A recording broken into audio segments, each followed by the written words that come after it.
Hey, what's up guys? This is going to be my winter and early spring fillet video because there are a lot of bad videos out there and we need to have a proper fillet video.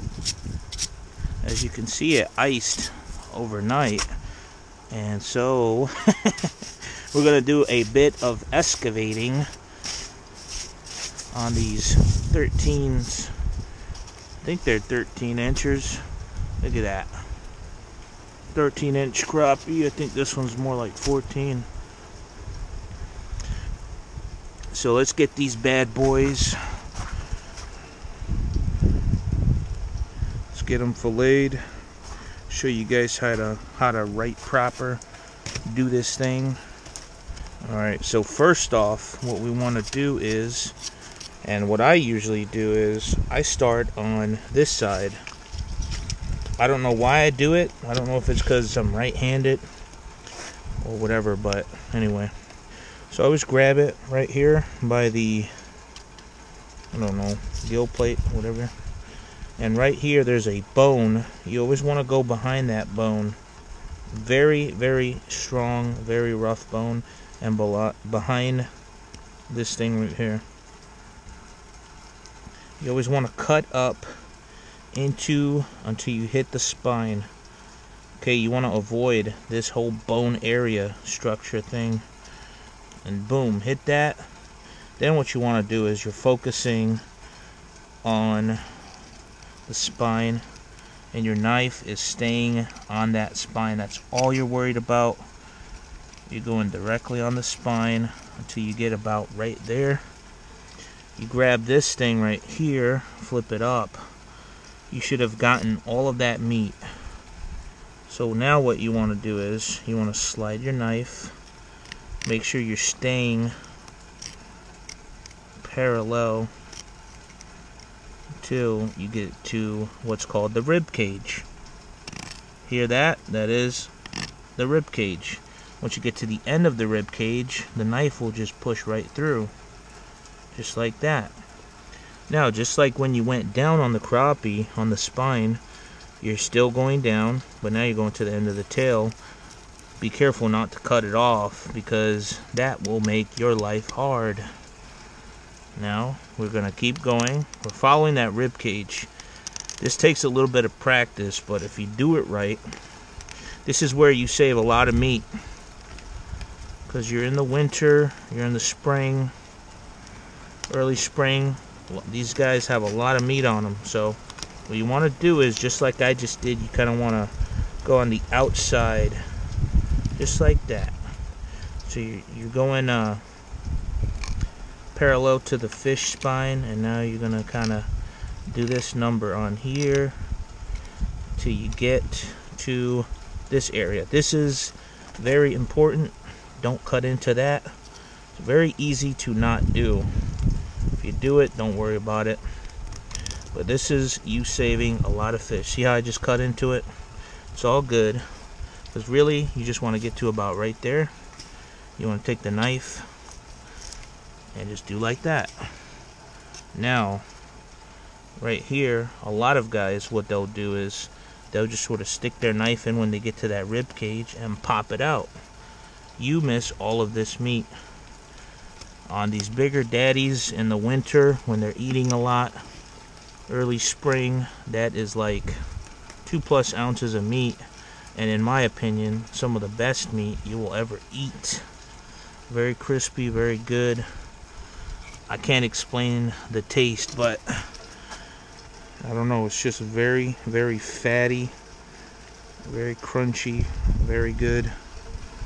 And there it is.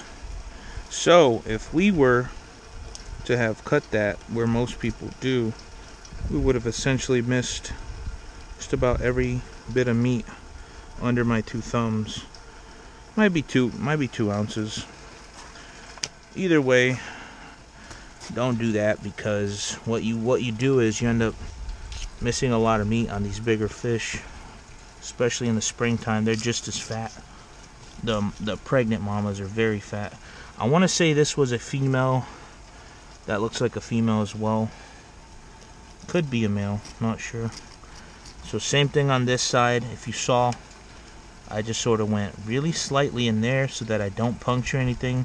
But then I dug down right about there. I always know to dig down right there. Boom, at an angle, 45. Cut to that head. Get down right about there. And now, just following the spine. Parallel to that spine. You lift it up so you can see. Most of the time I don't even look. I just sort of feel puncture right through. Sliding through. Don't cut towards yourself. Just for safety. Get right to that end of that tail.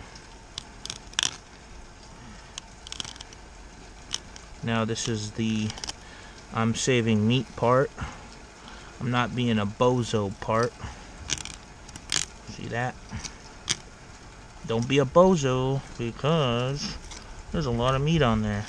And for this side, I always do it a little bit different because it's not like the other side, but you could do that. Let's get that little bit of meat off. As you can see, still a little bit on there, not much. It's just a little bit. Look at all that meat I saved. Look at that big, chunky. I don't know, man. A lot of people really like fillets off of like a cow or something. I consider this the crappie fillet. This is the crappie fillet right here. Belly meat, and it is so good. And if you miss that part of the crappie, then you are, especially in the winter and spring, you're missing out on possibly. And look, I kind of jacked it up. It is what it is. You're missing out on possibly the best cut of meat. This stuff, sometimes I'll pull it off, but on these bigger guys I leave it on because that's all like fatty. I mean, that whole thing, what I'll do is I'll double check for rib bones. I think that's a lot of the reason why people sort of just push the knife through and then cut.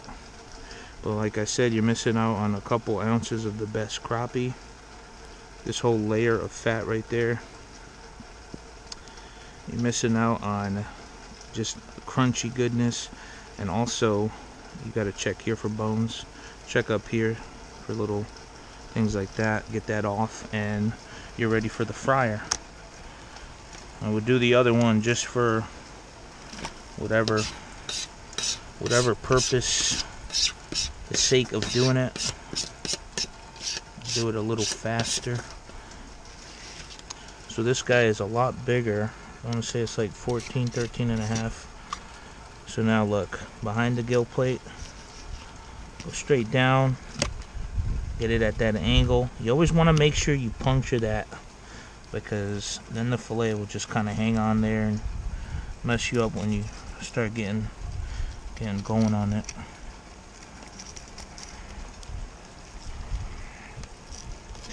Alright, see that? Alright, pushing through. Sometimes you will be on the wrong side of the fish at that point when I just push through right there. Sometimes you kind of go under. It's alright, take the knife right back out. You haven't really done much damage to it, especially when you're just getting going on it. Getting the hang of filleting fish. Sometimes you cut some of the rib bones in there. That's alright.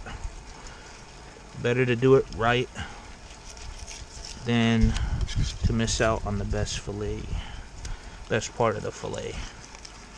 Look at that. Look at this one. This one had a very large, chunky little morsel down there.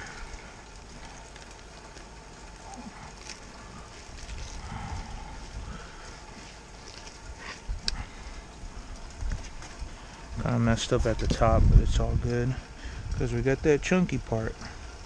And then what I'll do inside later is I'll go back through, make sure I get, you know, these bones out, cut these pin bones out, wash all the blood off by going like that number. Have us a nice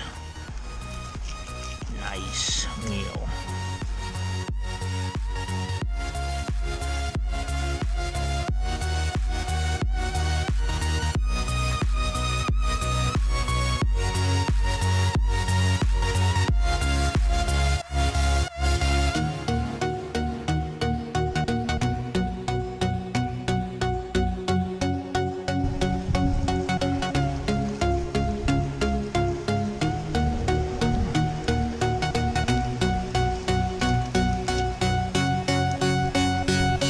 Ooh.